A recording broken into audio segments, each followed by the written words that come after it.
During the Nintendo Direct from a few weeks ago, we learned that Terry Bogard was the next character to join the Smash roster. A lot of you may be wondering, just who in the hell is Terry Bogard? Luckily, your man Screwface Capone is here to break it down for you.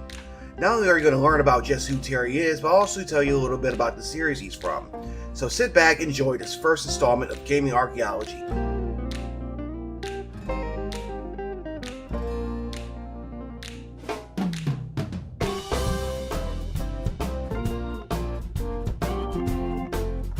Terry Bogard made his debut in a 1991 Neo Geo fighting game called Fatal Fury. He and his brother Andy were adopted by a martial artist known as Jeff Bogard. When Jeff was killed by the villain Geese Howard, the two brothers teamed up with their friend, kickboxer Joe Higashi, and enter a tournament known as the King of the Fighters in order to get their revenge on Geese. Later in the series, when Geese was killed off for good, Terry would adopt his son, Rock Howard, and teach him how to fight. Terry Bogard would go on to become a central figure in the King of Fighters spin-off franchise as well. In fact, if there is a crossover game involving SNK characters, such as Capcom vs. SNK and Neo Geo Battle Coliseum, you can bet Terry Bogard will show up as part of the game's roster. A female version of him, as creepy as that sounds, even shows up in SNK Heroines tag team Frenzy. Smash Ultimate will not even be the first time that Terry has shown up in a non-SNK fighter. He was added to the Arika fighter Fighting Layer EX. In most of the games he's been in, Terry has not deviated from his classic red jacket, blue jeans, and baseball cap design. The only notable exception is when he ditched the baseball cap and traded his red jacket for a brown one, and Garo, Mark of the Wolves, along with King of the Fighters 2003 and KOF 11, both of which also feature characters from Mark of the Wolves. So what can Terry Bogard do, and how does he play? Gameplay-wise, he's the Fatal Fury and King of Fighters what Ryu is the Street Fighter. For those not into fighting games, he's pretty much the entry-level character that has easy to pull off, yet effective maneuvers. If you are new to Fatal Fury or even other SNK fighting games, then he's one of the characters that you could pick in order to get your bearings. He has 4 classic special maneuvers: the Power Wave, the Rising Tackle, the Crack Shoot, and the Burning Knuckle. When Desperation attacks were introduced into the series, he gained an attack called the Power Gauger, which can do lots of damage to opponents directly in front of you.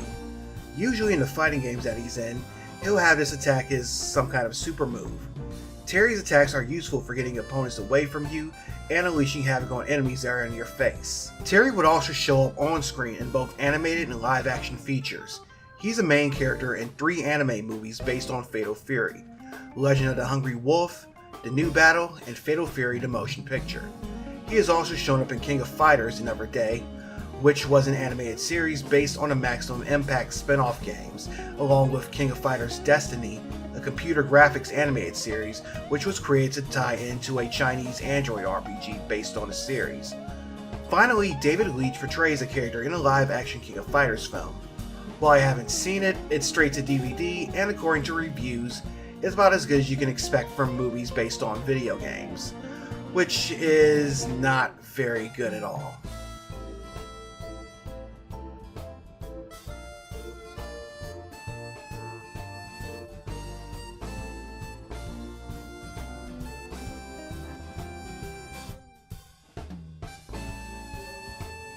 With that in mind, what was Fatal Fury?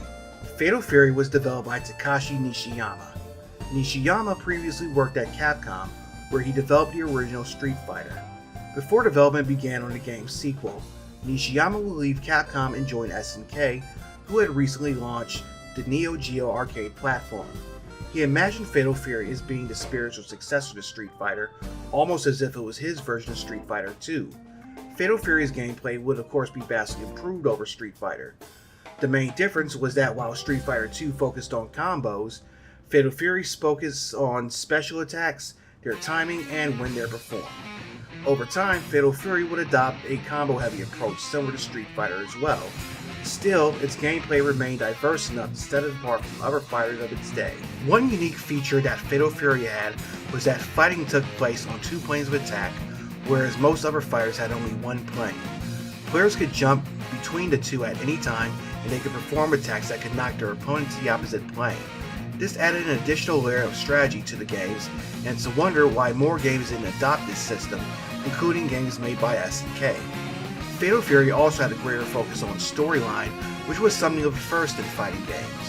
When you played Fatal Fury's single-player mode, you were only able to pick between Terry Bogard, Andy Bogard, or Joe. You then battled the other competitors before taking on the final boss, Geese Howard. Fatal Fury would go on to spawn several sequels. Fatal Fury 2 would introduce several fan-favorite fighters, such as Mai Shiranu and Kim Kathwan, both of whom would later show up in other SNK fighters.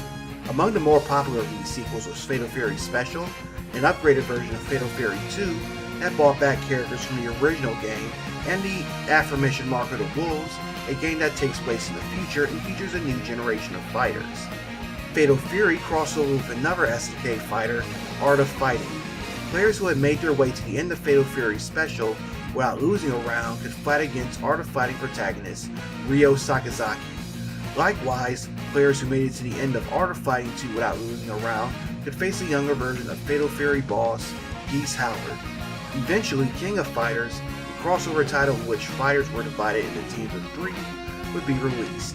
Along with Terry, the game featured a mix of old and new characters, many of which returned from Fatal Fury and Art of Fighting. Terry would usually be part of a 3-man team that included himself, Joe, and Andy. Anyway, that about wraps this up for this video. Now, I'm sure that this doesn't begin to scratch the surface of who Terry Bogard is or what the Fatal Fury franchise is about. However, if you're a fan of Smash Brothers and you were wondering who he was, then I hope that this video was a bit informative for you. Anyway, if you want to check out games like Fatal Fury, then make sure you check the links below to see where you can find them. And with that, make sure you click the thumbs up if you like what you just saw, and hit the subscribe button if you want to know when I make videos. I got a lot more content on the way, and I hope to see you again soon. So, thanks for joining me, and you have a great rest of the day.